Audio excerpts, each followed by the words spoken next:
again.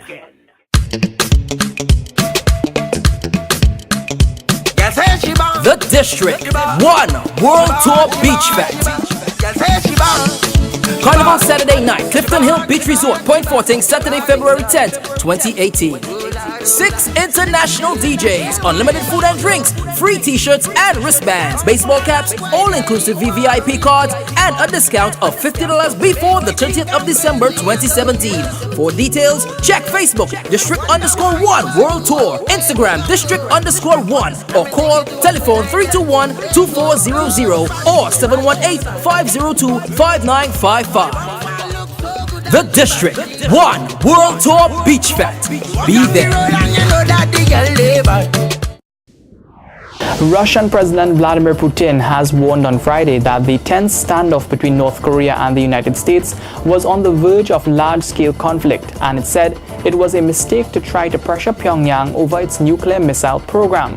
Putin, who is due to attend one of the summits of the BRICS nations in China next week, wrote in an article published on the Kremlin's website ahead of his trip that he favored negotiations with North Korea instead.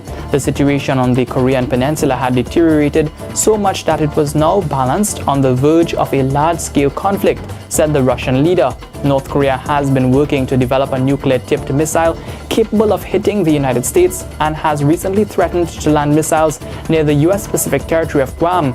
On Monday, Pyongyang, which sees joint war games between the United States and South Korea as preparations for invasion, raised the stakes in its standoff with the United States and its allies by firing an intermediate-range missile over Japan, a roadmap formulated by Moscow and Beijing, which would involve North Korea stopping work on its missiles program in exchange for the United States and South Korea halting large-scale war games, was a way to gradually reduce tensions, wrote Putin.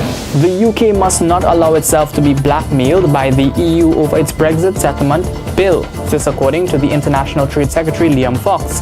Talks on the final settlement should begin as soon as possible because that's good for business, he added. EU negotiator Michel Barnier has said trade talks are still quite far away. Both he and UK Brexit Secretary David Davis made clear on Thursday that the size of the UK's Brexit divorce bill remained a sticking point in talks. The UK wants to begin trade talks and discuss the future relationship between Britain and the EU as soon as possible, saying it would benefit both sides. Kenya's Supreme Court has annulled the result of last month's presidential election and ordered a new one within 60 days. The ruling, citing irregularities, makes Kenya the first African country to invalidate an election.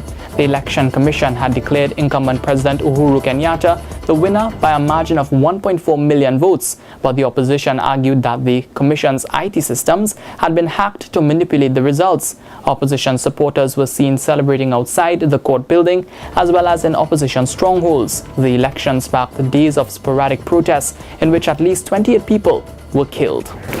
The White House says it will ask the U.S. Congress for emergency funding to help those affected by Hurricane Harvey. President Donald Trump is expected to propose an initial $5.9 billion. Texas authorities say the state might need more than $125 billion. At least 39 people have died in the storm and its aftermath. Visiting Texas, Vice President Mike Pence promised federal help.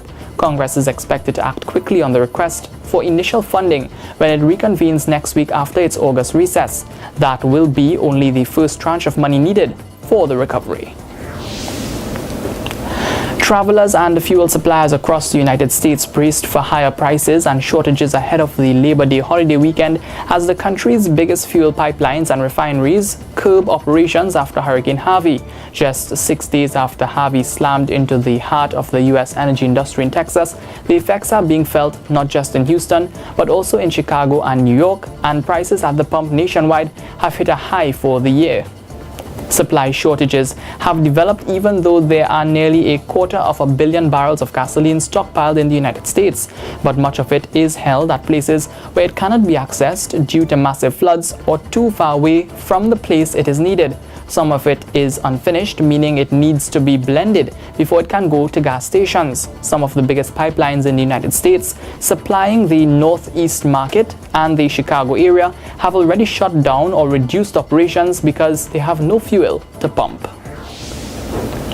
The US-led coalition fighting Islamic State militants said on Friday that it had confirmed another 61 likely civilian deaths caused by its strikes in Iraq and Syria, raising to 685 the number of civilians it has acknowledged killing since the conflict began. The coalition said in a statement that during July, it had investigated 37 reports of civilian casualties. It found that only 13 of the reports were credible, and there were an estimated 61 unintentional civilian deaths. The coalition is investigating another 455 reports of civilian casualties caused by its artillery or airstrikes, the statement said. It has now acknowledged at least 685 civilian deaths due to its air and artillery strikes since the conflict began in August 2014. Aspire TV, online TV. You'll never miss a thing again. We are from. We are ordinary people living in the pain of yesterday and the tragedy of today. When you thought you knew them, She watched me, and I watched she. you will never know until you walk in their shoes. I am I was born to a father who is unknown to me. the story about them. Backed by public demand. Southern Academy for the Performing Arts. Saturday, 16 September, an IBIS TNT production. I standing in the middle of adversity, but somehow, every story connects with me.